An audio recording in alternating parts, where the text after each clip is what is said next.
கர்த்தருடைய பரிசுத்த நாமத்திற்கு மகிமை உண்டாவதாக.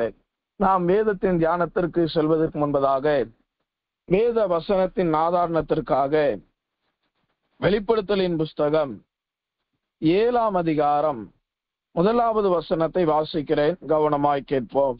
வெளிப்படுத்தல் 7:1. அவைகளுக்கு பின்பு பூமியின் 4 திசைகளிலேயும் 4 தூதர்கள் நின்று பூமியின் மேலாவது, சமுத்திரத்தின் மேலாவது, ஒரு மரத்தின் மேலாவது காற்று அடியாதபடி பூமியின் 4 காற்றுகளையும் பிடித்திருக்க கண்டேன். கண்களை மூடி ஜெபிப்போம். எங்கள் அதிகமாய் நேசிக்கிற எங்கள் அன்புள்ள இயேசுசாமி, அருமையானவுடைய திரு வார்த்தையை தேவன் நீரங்களுக்கு வெளிப்படுத்துகிறபடினால சோத்திரம். வேதத்தில் இருக்கிற ஆழ்தத்துவமான மறைபொருள்களை, சத்தியங்களை தேவன் வெளிப்படுத்தி தந்தரலும். உடைய நாமம் எங்கள் மத்தியிலே மகிமைப்படட்டும். பேசுகிறவர் நீங்கள் அல்ல, பிதாவின் ஆவியானவர் அந்நேரம் உங்களிலிருந்து பேசுவார் என்ற வார்த்தையின்படி தேவன் எங்கள் மத்தியிலே எழுந்து பேசியருளும்படி ஜெபிக்கிறோம். நீர் கொடுத்த வார்த்தையை பேசுகிறேன், நீரே இதில் மகிமைப்பட்டருளும்படி ஜெபிக்கிறேன். வந்திருக்கிற ஜனங்கள் யாவரையும் நீர் வெறுமையாய் அனுப்பாதபடி ஆண்டவரே, அவர்கள் ஒவ்வொருவரையும் உம்முடைய வசனத்தினால், தீர்க்க தரிசனத்தினால் கேள்விகளுக்கு பதிலை தெரிந்து கொள்கிறவர்களாய், சந்தேகங்களுக்கு இருக்கிற எல்லா அவிசுவாசங்களை நீக்கி போடுகிற வார்த்தையாய் நீர் இடைப்பட்டருளும்படி ஜெபிக்கிறேன். அப்படி நாம மாத்திரம் எங்கள் மத்தியிலே மகிமைப்படட்டும். மீதியான காரியத்தை தகப்பன் நீர் பொறுப்படும். பிதாவின் ஆவியானவர் இந்நேரம் எங்கள் மத்தியில் எழுந்து பேச போகிறபடினால் நமக்கு நன்றி செலுத்துகிறோம். எல்லா துதி கன மகிமை நீர் ஒருவரே எடுத்துக்கொள்ளும். இயேசுவின் நாமத்தில் ஜெபிக்கிறோம் எங்கள் ஜெபங்களும் ஜீவனுள்ள நல்ல பிதாவே, ஆமேன், ஆமேன், ஆமேன். கர்த்தருடைய பரிசுத்த நாமத்திற்கு மிகுந்த மகிமை உண்டாவதாக. ஆண்டவர் இந்த நாளிலே பேசும்படி கட்டளையிட்டு எனக்கு கொடுத்து அனுப்பின வார்த்தை மார்க் எழுதின சுவிசேஷ புஸ்தகம் 4ஆம் அதிகாரம் 39வது வசனம். மார்க் 4:39. அவர் எழுந்து காற்றை அதட்டி என்று வேதத்திலே வாசிக்கிறோம். எனக்கருமையான தேவனுடைய ஜனமே, இந்த நாளிலே ஆண்டவர் நம்மத்திலே பேசும்படி விருப்பப்படுகிற ஒரு அருமையான வார்த்தை, அவர் எழுந்து காற்றை அதட்டினார் என்று வேதத்திலே வாசிக்கிறோம். அப்படியானால் ஆண்டவர் இன்றைக்கு நம்மத்திலே சொல்ல விரும்புகிற ஒரு வார்த்தை, உங்களுக்கு விரோதமாய் எழும்புகிற எல்லா காற்றையும் நான் அதட்டி போட போகிறேன் என்று ஆண்டவர் இடைபடுகிறார். நேற்றைய தினம் திடீரென்று இந்த வார்த்தை நான் என் அறையில இருக்கும் பொழுது என் கண்களுக்கு முன்பதாய் ஒரு வெளிச்சம் போல வந்து போனதை நான் உணர்ந்தேன். இரவு நேரத்திலே நான் இந்த வார்த்தையை தகப்பனிடத்திலே பகிர்ந்து கொண்டிருக்கும் பொழுது ஜெபத்திலே இருந்த ஒரு சகோதரி திடீரென்று இந்த வார்த்தையை சொல்லி ஜெபிக்க ஆரம்பித்தார்கள். இந்த வார்த்தையை தேவன் எனக்கு கொடுத்தார் என்று அவர்களுக்கு தெரியாது. நான் அவர்களிடத்தில் எந்த காரியத்தையும் சொல்லவில்லை. அதன் பின்பு இரவு நேரத்தில் பாடல்களை கேட்கலாம் என்று யூடியூப்ல எடுக்கும் பொழுது ஒரு பாடலை கேட்டுக்கொண்டிருக்கும் பொழுது அங்கேயும் இதே வார்த்தையை கர்த்தர் உறுதிப்படுத்தி கொடுத்தார். அப்பதான் போதகர் சொன்னார், தேவ திட்டம் என்பது, தேவனுடைய வழிநடத்தல் என்பது இப்படிதான் உறுதிப்படுத்தப்படும். எனக்கருமையான தேவனுடைய ஜனமே, இன்றைக்கு ஆண்டவர் ஏதோ ஒரு திட்டத்தின் மூலமாய் உங்கள் மத்தியிலே பேச ஆசைப்படுகிறார். நாம் எல்லாரும் உற்சாகமாய் ஆண்டவருடைய வார்த்தையை கேட்போம். தடைகளை நீக்குகிற இயேசு, தடைகளை நீக்குகிற ராஜா நம்மளுக்கு முன்பதாய் கடந்து போக போகிறார். ஆண்டவரே, எங்கள் மத்தியிலே நீர் பேச வேண்டும் என்று விருப்பப்படுகிறவர்கள் சோத்திரத்தோடு ஜபத்தோடு ஆண்டவருடைய வார்த்தையை கேளுங்கள். கர்த்தருடைய நாமம் மகிமைப்படுவதாக. அவர் எழுந்து காற்றை அதட்டினார் என்று வேதத்திலே வாசிக்கிறோம். எனக்கருமையான தேவனுடைய ஜனமே, உன்னுடைய வாழ்க்கையில் எந்த விதமான காற்றாய் இருந்தாலும், எப்பேற்பட்ட காற்றின் சூழ்நிலையாய் இருந்தாலும், எந்த வல்லமையை கண்டு நீ பயந்து போய் வந்திருக்கிறாய், எந்த வல்லமையை கண்டு நீ அதிரைப்பட்டு வந்திருக்கிறாய், எந்த வல்லமையை கண்டு நீ சோர்ந்து போய் வந்திருக்கிறாய், எந்த வல்லமையை கண்டு திகைத்து போய் வந்திருக்கிறாய், இதற்கு மேல் என்னால் முடியாது என்று சொல்லிக் கொண்டிருக்கிறீர்களா? இதற்கு மேல் என்னுடைய பிரயாணம் வாய்க்காது என்று சொல்லிக் கொண்டிருக்கிறீர்களா? ஆண்டவர் சொல்லுகிறார், அப்பேற்பட்ட வல்லமைகளை இன்றைக்கு இந்த காலை வேளைகளை நான் அதட்டி போட போகிறேன். அந்த வல்லமைகளை தேவன் அதட்டி போட போகிறார். உன்னுடைய பிரயாணத்தை தடுக்கிற, ஆவிக்குரிய வாழ்க்கையை தடுக்கிற எல்லா வல்லமைகளை தேவன் இந்த காலை வேளையில அதட்டி போட போகிறார். விசுவாசிக்கிறீர்களா? நம்புகிறீர்களா? ஆண்டவர் சொல்லுகிறார், உங்களுடைய வாழ்க்கையை கெடுக்க வேண்டும் என்று நினைக்கிற, பிரயாணத்தை தடை செய்ய வேண்டும் என்று நினைக்கிற எந்த வல்லமையா இருந்தாலும் தேவன் இன்றைக்கு அவைகளை அதட்டி போட போகிறார். அவர் காற்றை அதட்டினார் என்ற வேதத்திலே வாசிக்கிறோம். இந்த காற்று என்பது முதலாவது எதை காண்பிக்கிறது? சீசர்கள் காலத்திலே வந்த காற்று அவர்களுடைய பிரயாணத்தை தடை செய்ய ஆரம்பிக்கிறது. இயேசு அவர்களை அழைக்கும் பொழுது எப்படி அழைக்கிறார்? மார்க்கு 4:35 வாசிக்கும் பொழுது, அன்று சாயங்காலத்தில் அவர் அவர்களை நோக்கி அக்கறைக்கு போவோம் வாருங்கள் என்றார். ஆண்டவர் தம்முடைய ஜனங்களை ஒரு இடத்திலிருந்து ஒரு இடத்திற்கு அழைத்து செல்கிறார். அதுதான் அக்கறை. உலகமாகிய இக்கரையிலிருந்து பரலோகமாகிய அக்கறைக்கு செல்ல வேண்டும். உலகமாகிய இக்கரையிலிருந்து எருசலேமாகிய அக்கறைக்கு செல்ல வேண்டும். உலகமாகிய இக்கரை ஜீவியத்திலிருந்து சீயோனாகிய அக்கறைக்கு செல்ல வேண்டும். பாவமான இக்கரையிலிருந்து பரிசுத்தமான அக்கறைக்கு செல்ல வேண்டும். கடன் வாங்குகிற இக்கரையிலிருந்து கடன் இல்லாத அக்கறைக்கு நீங்கள் செல்ல வேண்டும்.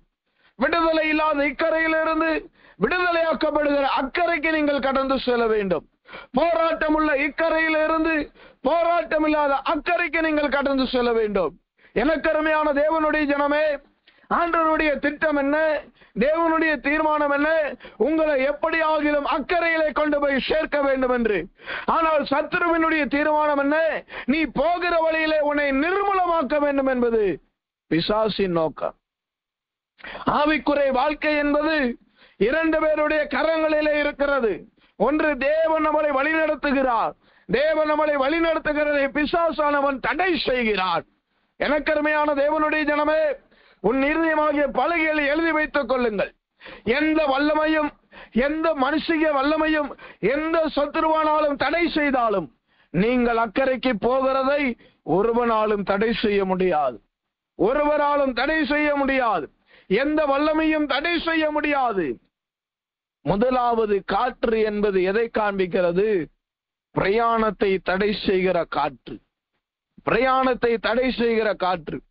ஆண்டவரை நம்பிதான வந்தேன், இந்த சத்திய மார்க்கத்திற்கால் அவரை நம்பிதான வந்தேன், அவரை விசுவாசித்தான வந்தேன். இன்றைக்கு ஏன் என்னுடைய வாழ்க்கையில் இப்படிப்பட்ட போராட்டம் என்று நீ வினாவிக் கொண்டிருக்கிறதை எல்லாம் வல்ல தேவன் பார்த்து கொண்டுதான் இருக்கிறார்.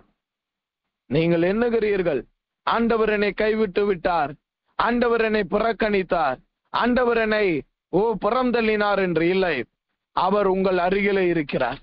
அவர் உங்களோடு கூட இருக்கிறார். அவர் எழுந்து வர வேண்டிய நேரம் வந்துவிட்டது.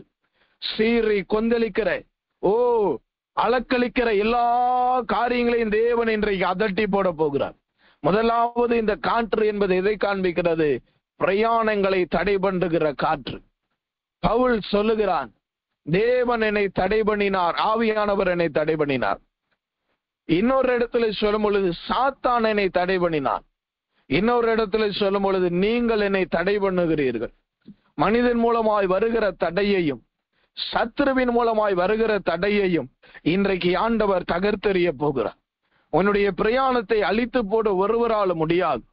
பரிசுத்த பர்வதமாகிய எருசலேமுக்கு நேராய் பிரயாணம் பண்ணுகிற உங்களுடைய வாழ்க்கையை ஒருவராலும் அழித்து போட முடியாது. இந்த காற்று என்னதான் செய்கிறது?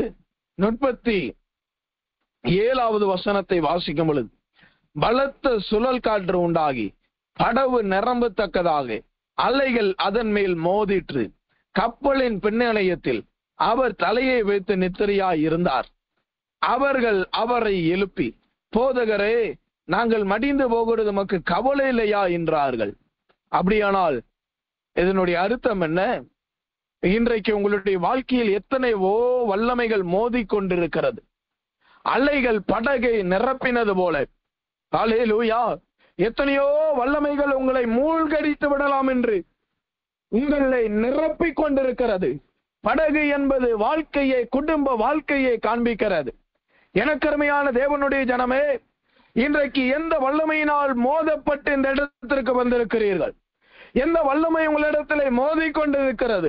இதிலிருந்து எனக்கு ஒரு விடுதலை இல்லையா? என்னுடைய பிரயாசத்திற்கு பலன் இல்லையா, என்னுடைய காரியங்களுக்கு நன்மை இல்லையா என்று ஆண்டவரிடத்திலே மன்றாடி கொண்டிருக்கிறீர்களா? என்னுடைய படகு அமிழ்ந்துவிடும் என்று எண்ணிக்கொண்டிருக்கிறீர்களா? அது படகிலே அலைகள் மோதினது. எல்லா வல்லமைகளும் மோதிக்கொண்டிருக்கிறது போல உலகம் மோதுகிறது, உறவினர்கள் மோதுகிறார்கள், கடன் பிரச்சனை மோதுகிறது, பாவம் மோதுகிறது, வியாதி மோதுகிறது, மரண படுக்கை மோதுகிறது. எத்தனை வல்லமை என்னிடத்திலே மோதிக்கொண்டிருக்கிறது. அது மோதினாலும் பரவாயில்லை, அலைகள் படகிற்குள்ளாக வந்து படகு அமிழ்ந்து போகத்தக்கதாய் உங்களுடைய வாழ்க்கை எல்லாம் முடிந்துவிடும் என்று அந்த தருவாயிலே தேவனுடைய சமூகத்திலே வந்திருக்கிறீர்களா? எழுதி வைத்துக் கொள்ளுங்கள். உங்களுக்கு நடக்க போகிறதை ஆண்டவர் சொல்லுகிறார். அதனுடைய பெயரே சுழல் காற்று. இன்றைக்கு பல விதத்திலே நீங்கள் சுழலப்பட்டு கொண்டிருக்கலாம். பல விதத்திலே உங்களுடைய படகாகிய வாழ்க்கை ஐயோ என்னை சுற்றி சுற்றி என்னை அடித்துக் கொண்டிருக்கிறது என்று நீ புலம்பிக் கொண்டிருக்கலாம். இயேசுவின் நாமத்தினால நான் சொல்லுகிறேன், தண்ணீரை கடக்கும் பொழுது நான் உன்னோடு இருப்பேன் என்று சொன்ன தேவன் இப்பேற்பட்ட போராட்டங்களை கடக்கும் பொழுது தேவன் உன்னோடு கூட இருக்க போகிறார். ஆண்டவர் உங்களோடு கூட இருக்க போகிறார். ஆண்டவர் என்னோடு இருக்கிறார் என்று எத்தனை பேர் விசுவாசிக்கிறீர்கள்? என்னுடைய வாழ்க்கையில் எப்பேற்பட்ட வல்லமை வந்தாலும் அதை நான் ஜெயமெடுப்பேன், ஆண்டவர் என்னோடு இருக்கிறார் என்று விசுவாசிக்கிறவர்கள் மாத்திரம் ஒரு விசை கண்களை மூடி வலது கரத்தை உயர்த்தி சத்தத்தை உயர்த்தி ஸ்தோத்திரம் பண்ணுவோம். நல்ல ஆவியில நம்பி ஸ்தோத்திரம் பண்ணுவோம்.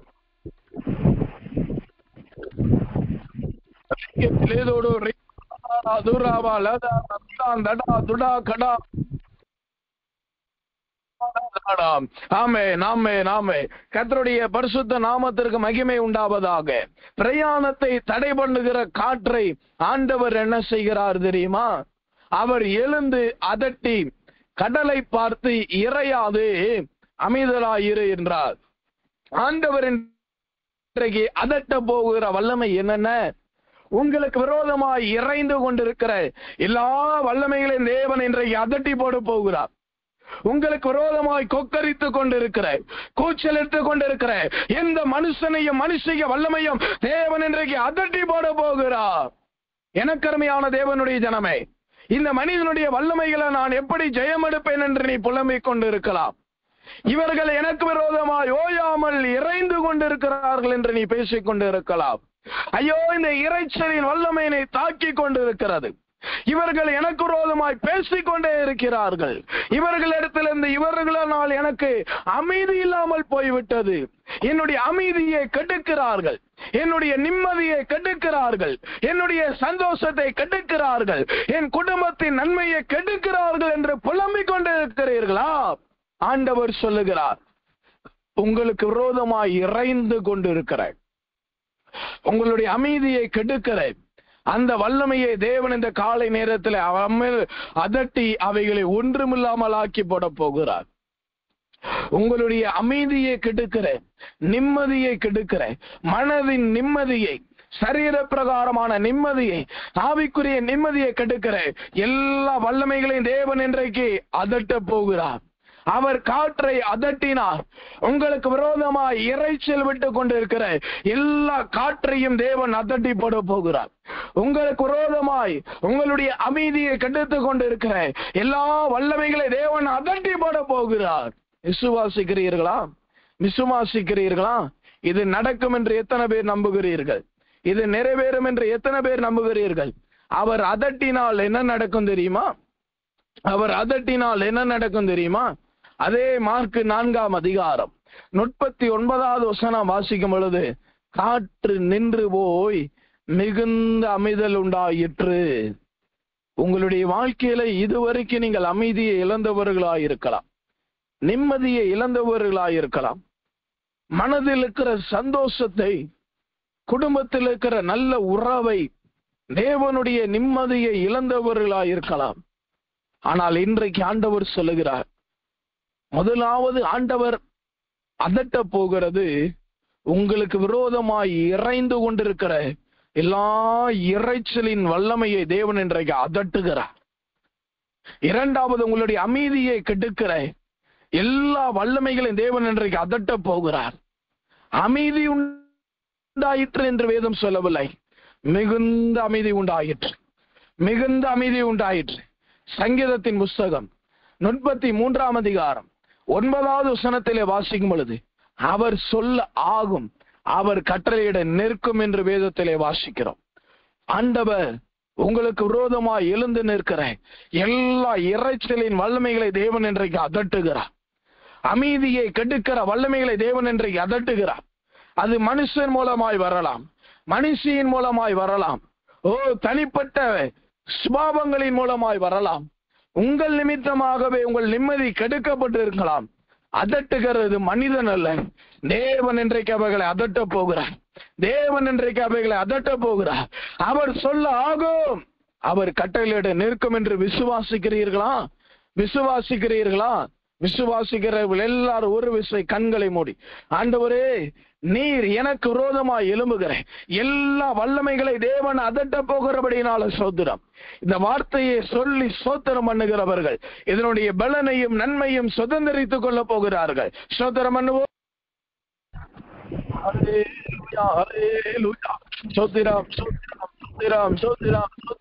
நீங்க சோத்திரம் இருக்கிறது நன்மையை பெற்றுக் கொள்கிறதும் இல்லாததோ. ஹல்லேலூயா. எல்லாரும் சொல்லுங்க, எனக்கு விரோதமா எல்லா வல்லமைகளை தேவன் அதட்டி போடுவீராக. எனக்கு விரோதமா எழும்புகிறேன், என்னை விரோதமா எழும்புகிறேன், அதட்டி போடுவீராக. உங்களுடைய பிரயாணத்தை தடுக்க ஒருவரால முடியாது. உங்களுக்கு விரோதமாய் இறைச்சலை உண்டு பண்ணுகிற மனிதர்கள், உங்களுக்கு விரோதமாய் அமளியை உண்டு பண்ணுகிற மனிதர்களை கர்த்தர் இன்றைக்கு அதட்டுகிறார். இன்றைக்கு அவர் அதை அதட்டுகிறார். இவ்வளவு போராட்டம் நடந்துச்சுங்க. கடல் கொந்தளிக்கிறது, காற்று சீறி பாய்ந்து வருகிறது, காற்று சுழல் காற்றாய் மாறுகிறது, படகிற்குள்ளாக அலைகள் வந்து அமிழ்ந்து போக பண்ணுகிறது. இயேசுவானவர் உறங்கிக் கொண்டிருக்கிறார். சீசர்கள் பயத்தினால் மடிந்து போகிறோம் என்று கூக்குரல் இடுகிறார்கள். இந்த வசனத்தை நான் வைத்து ஜெபித்த பொழுது ஆண்டவர் ஒன்று கேட்டார் என்னை, அந்த படகுக்கு ஏதாகிலும் சம்பவித்ததா? சற்று யோசித்து பார்த்தேன். எவ்வளவோ முறை வாசித்து அந்த வசனத்தை, இன்றைக்கு தான் என் மனக்கண்கள் திறக்கப்பட்டது. இவ்வளவு பிரச்சனை வந்தோம், அந்த படகிற்கு ஒன்றும் சம்பவிக்கவில்லை. அதே போலதான் உங்களுடைய வாழ்க்கையில் எவ்வளவு போராட்டங்கள் வந்தாலும், எவ்வளவு சுழல் காற்று வந்தாலும், எவ்வளவு இறைச்சல் வந்தாலும், எவ்வளவு அம்மலையை உண்டு பண்ணுகிற வல்லமைகள் வந்தாலும், அலைகள் உங்களுடைய குடும்பத்திற்குள்ளே வந்தாலும், உங்களை நடத்துகிற மனிதர்கள் ஓய்ந்திருக்கிறது போல உங்களுக்கு உதவியா இருக்கிறவர்கள் ஒதுங்கி போனாலும், படகு ஆகிய உங்களுடைய வாழ்விற்கு ஒரு சேதமும் வராது. எழுதி வைத்துக் கொள்ளுங்கள் என்று ஆண்டவர் சொல்லுகிறார். படகாகிய உன்னுடைய தனிப்பட்ட வாழ்விற்கு ஒரு ஆபத்தும் வராது. படகாகிய உங்களுடைய குடும்பத்திற்கு ஒரு ஆபத்தும் வராது. உங்களுடைய பிரயாணத்தை தடுக்க சுழல் காற்று எழும்பலாம், காற்றுகள் எழும்பலாம், ஆனால் ஒன்றும் செய்ய முடியாது என்பதை நீங்கள் நினைவில் வைத்துக் கொள்ளுங்கள். ஒரு வல்லமையும் உங்களை மேற்கொள்ள முடியாது. உங்களுடைய படகை உடைத்து போடுவதற்கு தேவன் அனுமதி தரவில்லை. எவ்வளவு பிரச்சனை வந்தாலும் அது உங்களுக்கு விரோதமாய் இருக்கிற இடம் தெரியாமல் போய்விடும். மார்க் 4:37 வாசிக்கும் பொழுது சுழல் காற்று என்று வாசிக்கிறோம். அதே மார்க் 4:39 வாசிக்கும் பொழுது அவர் எழுந்து காற்றை அதட்டினார் என்று வாசிக்கிறோம். அப்படியானால் என்ன அர்த்தம்? உங்களுடைய பார்வையில அது சுழல் காற்றாய் இருக்கலாம். தேவன் உங்கள் பட்சத்திலே உங்களுக்காய் எழும்பும் பொழுது அது காற்றாய் போய்விடுகிறது. சுழல் காற்று காற்றாய் மாறி இறுதியில் என்ன நடக்கிறது தெரியுமா? அந்த காற்று அவர் சத்தத்தை கேட்டவுடன் காற்று நின்று போய்விட்டது. காற்று எப்படி நின்று போய்விடும்? சுழல் காற்று காற்றாய் மாறி அது நின்று போன காற்றாய் மாறுகிறது. ஆவிக்குரிய வாழ்க்கையில் பிரயாணத்தை தடுக்கிற இறைச்சலை உண்டு பண்ணுகிற வல்லமையை தேவன் அதட்டுகிறார். அமளியை உண்டு பண்ணி அமைதியை கெடுக்கிற வல்லமையை தேவன் அதட்டுகிறார். யோசுவா 10:21 வாசிக்கும் பொழுது அவனுக்கு விரோதமாக ஒருவனும் நாவசைக்கவில்லை. இந்த வார்த்தையை குறிப்பெடுத்து வைத்துக் கொள்ளுங்கள். உங்களுக்கு விரோதமாய் நான் வசிக்கிற ஊழியத்துக்கு விரோதமாய், ஊழியனுக்கு விரோதமாய், உன்னுடைய தனிப்பட்ட ஜீவித்திற்கு விரோதமாய் நான் வசிக்கிற எல்லா வல்லமைகளையும் என் தேவனாகிய கர்த்தர் இந்த காலை வேளையில அதட்டி போட போகிறார். அவைகளை அதட்டுகிறார்.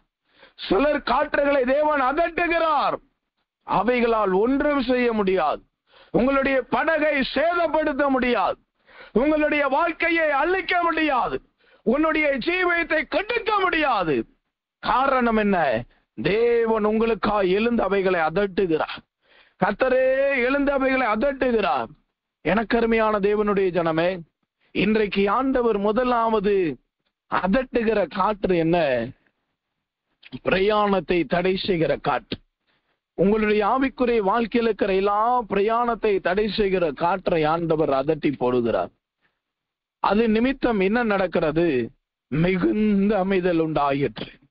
உங்களுடைய வாழ்க்கையில இதுவரைக்கும் அமைதல் இல்லைன்னா கூட இப்ப ஒரு நிமிடம் தர்றேன், ஆண்டவர்கிட்ட ஸ்தோத்திரம் பண்ணுங்க. ஆண்டவரே, என்னுடைய வாழ்க்கையில நான் அமைதியை இழந்து போனவனாய் இருக்கிறேன். என்னுடைய தனிப்பட்ட வாழ்க்கையில நான் அமைதியை இழந்துட்டேன். என் பிள்ளைகள் நிமித்தம் நான் அமைதியை இழந்துட்டேன். நான் நம்பின விசுவாசிகள் நிமித்தம், ஊழியர்கள் நிமித்தம், உறவினர்கள் நிமித்தம் நான் அமைதியை இழந்துட்டேன். என்னுடைய வாழ்க்கையில் ஒரு அமைதி வேண்டும் என்று சொல்லுகிறவர்கள் மாத்திரம் எனக்காக நீர் எழுந்த அந்த காற்றை நீர் அதட்டுவீராக. எனக்காக நீர் எழுந்த அந்த காற்றை அதட்டுவீராக.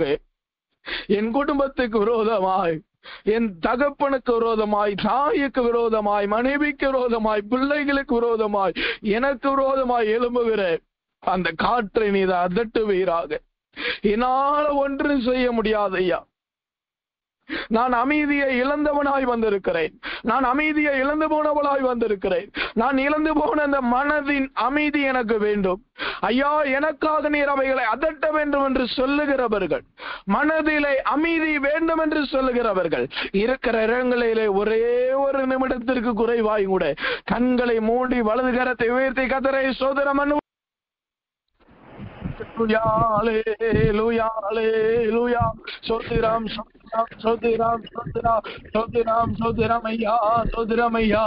ஐயா, இழந்து போன அமைதிகளை தேவன் தந்தருளுங்க. சோதிராம் சோதிராம் சோதிராம் சோதிராம் சோதிராம் சோதிராம் சோதிராம் சோதிராம் சோதிராம் சோதிராம் சோதிராம் சோதிராம் சோதிராம் சோதிராம் சோதிராம் சோதிராம் சோதிராம் சோதிராம் சோதிராம். எனக்கு நல்ல அமைதியை தருகிறவரே, அமர்ந்த நீரண்டையிலே நடத்துகிறவரே, ஓ ரைகாபா லதாடா துராபா லதாடா தீரேபே ரைபாலா தீரேபே லேதோடோ ரைக்கேபே லேதோடோ நீலா கடா கடா கடா கடா ரைக்கேபே லேதோடோ ரைபாலா சோதிராம் சோதிராம். ஆமே. எனக்கு அருமையான தேவனுடைய ஜனமே, பிரயாணத்தை தடை செய்கிற காற்றை தேவன் அதட்டி போடுகிறார். இரைச்சல் ஓய்ந்து போகிறது. அமளியை உண்டு பண்ணுகிற வல்லமை ஓய்ந்து போகிறது. எல்லாவற்றுக்கும் பதிலாக மிகுந்த அமைதியை தேவன் உங்களுக்கு கொடுத்து இருக்கிறார். கர்த்தருடைய பரிசுத்த நாம மகிமைப்படுவதாக. இரண்டாவது தேவன் எந்த காற்றை அதட்ட போகிறார்? யோபுவின் புஸ்தகம் 1 அதிகாரம் 19வது வசனத்தை வாசிக்கும் பொழுது, யோபு 1:19 வாசிக்கும் பொழுது, வனாந்தர வழியாய் பெருங்காற்று வந்து அந்த வீட்டின் 4 மூலையிலும் அடிக்க அது பிள்ளைகளின் மேல் விழுந்ததினால் அவர்கள் இறந்து போனார்கள். நான் ஒருவன் மாத்திரம் தப்பி அதை உமக்கு அறிவிக்கும்படி வந்தேன் என்றார். யோபுவின் வாழ்க்கையில் நடந்த மிக கொடூரமான ஒரு சம்பவம் தான். தன்னுடைய எல்லா பிள்ளைகளையும் அவன் இழந்து போய் விடுகிறான். எனக்கு அருமையான தேவனுடைய ஜனமே, இந்த பெருங்காற்று என்பது இறப்பையும் துக்கத்தையும் கொண்டு வருகிற ஒரு காற்று. முதலாவது இரைச்சலை உண்டு பண்ணுகிற காற்று, அமளியை உண்டு பண்ணி அமைதியை கெடுக்கிற காற்றை கர்த்தர் அதட்டி போட்டார். இந்த பெருங்காற்று என்பது கொலை செய்கிற காற்று என்று நான் சொல்லுகிறேன். அந்த காற்று வந்ததினால்தான் அவர்கள் எல்லாரும் அந்த இடத்திலே மாண்டு போனார்கள் என்று வேதம் சொல்லுகிறது. எனக்கு அருமையான தேவனுடைய ஜனமே, இன்றைக்கு உங்களுடைய வாழ்க்கையிலே எத்தனையோ கிருபைகளை இழந்து, எத்தனையோ வல்லமைகளை இழந்து போனவர்களாய் நீங்கள் வந்திருக்கலாம். வனாந்தர வழியாய் பெருங்காற்று வந்து 4 மூலைகளிலும் அடிக்க, இந்த 4 மூலை என்பது எதை காண்பிக்கிறது? 4 திசைகளை காண்பிக்கிறது. நான் வலது பக்கம் போனாலும் எனக்கு போராட்டம், இடது பக்கம் போய் என்னுடைய தொழிலை ஆரம்பித்தால் அங்கேயும் இழப்பு. ஐயோ, நான் வடக்கு, தெற்கு, மேற்கு, இப்படியெல்லாம் 4 திசையிலையும் நான் சுற்றி திரிகிறேன். எந்த திசையில போனாலும் எனக்கு ஒரு இழப்பு தான் ஏற்படுகிறது. நான் எல்லாவற்றையும், ஆசீர்வாதங்களையும் ஐஸ்வர்யங்களையும் உடையவர்களாய் இருந்தேன். ஆனால் இன்றைக்கு எல்லாவற்றையிலும் இழந்தவர்களாய் நான் வந்திருக்கிறேன். என்னுடைய நன்மைகள் இழந்து போய்விட்டது. என்னுடைய சுகம், என்னுடைய தேவைகள் இழந்து போய்விட்டது. ஐயோ, எந்த பக்கம் போனாலும் என்னை சுற்றிலும் ஒரு பெருங்காற்று வீசிக் கொண்டிருக்கிறது. இந்த பெருங்காற்று என்பது இழந்து போகுகிற வல்லமையை காண்பிக்கிறது. இன்றைக்கு எந்தெந்த வல்லமைகளை நீங்கள் இழந்து போயிருக்கிறீர்கள்? யோபு இழந்தது எதை தெரியுமா? அவன் தன் பிள்ளைகளை இழந்தான். பிள்ளைகள் என்பது எதை காண்பிக்கிறது? கற்பத்தின் கனி கர்த்தரால் வருகிற சுதந்திரம். பிள்ளைகள் கர்த்தரால் ஆசீர்வதிக்கப்பட்டு இருப்பார்கள். ஓ, சுதந்திரம், கற்பத்தின் கனி என்பது, பிள்ளைகள் என்பது ஆசீர்வாதத்தை காண்பிக்கிறது. பிள்ளைகள் என்பது ஜெய ஜீவியத்தை காண்பிக்கிறது. உங்களுடைய வாழ்க்கையில இன்றைக்கு இந்த காலை வேளையில நீங்கள் எவைகளை இழந்தவர்களாய் வந்திருக்கிறீர்கள்? எந்தெந்த காரியத்தை இழந்து போனவர்களாய் வந்திருக்கிறீர்கள்? எனக்கு அருமையான தேவனுடைய ஜனமே, என்னுடைய வாழ்க்கையிலே ஒரே இழப்பாய் காணப்படுகிறது. என்னுடைய வாழ்க்கையிலே, என்னுடைய ஊழியத்திலே ஒரே இழந்தவர்களாய் நான் காணப்படுகிறேன். வடது பக்கம் போனாலும் எனக்கு காற்று வீசுகிறது. ஐயோ, கிழக்கு பக்கம் போனாலும், மேற்கு பக்கம் போனாலும், தெற்கு பக்கம் போனாலும் காற்று வீசிக்கொண்டுதான் இருக்கிறது.